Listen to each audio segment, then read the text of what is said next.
بسم اللہ الرحمن الرحیم۔ السلام علیکم ڈیئر ویورز، کیا حال و احوال ہے؟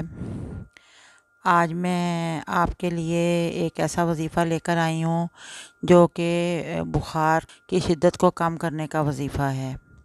مانگ اللہ سے چینل سے میں آپ کی خدمت میں حاضر ہوں اور اپنے سب ویڈیوز کو لائک کرنے والوں کو، بہن بھائیوں کو ویلکم کرتی ہوں، اور ان لوگوں کو بھی جو کہ میرے چینل کو سبسکرائب کرتے ہیں اور کمنٹس میں میری حوصلہ افزائی کرتے ہیں۔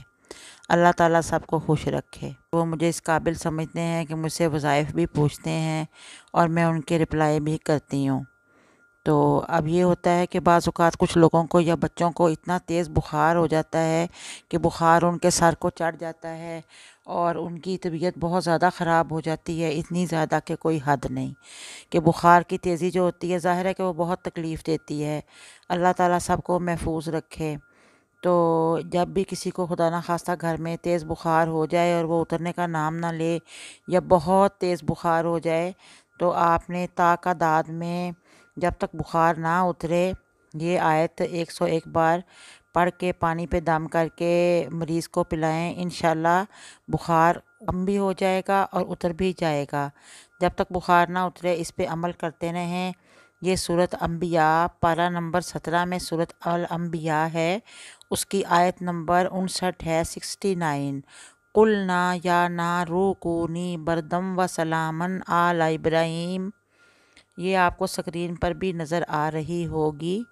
اس آیت کو آپ نے 101 بار پڑھنا ہے اور پڑھنے کے بعد آپ نے پانی پہ دم کر کے جو مریض ہو جس کو بہت تیز بخار ہو اس کو پلا بھی دیں اور تھوڑا تھوڑا اس کے ماتھے پہ اپنی انگلیوں سے سر پہ بھی ہلکا سا لگا دیں، انشاءاللہ بخار اتر جائے گا اللہ تعالیٰ کی رحمت سے بخیر و عافیت، اور اس کو بہت جلد صحت حاصل ہوگی اور بخار کی تیزی بھی کم ہوگی اور بخار کی شدت سے جو تکلیف ہو رہی ہے وہ بھی کم ہوگی۔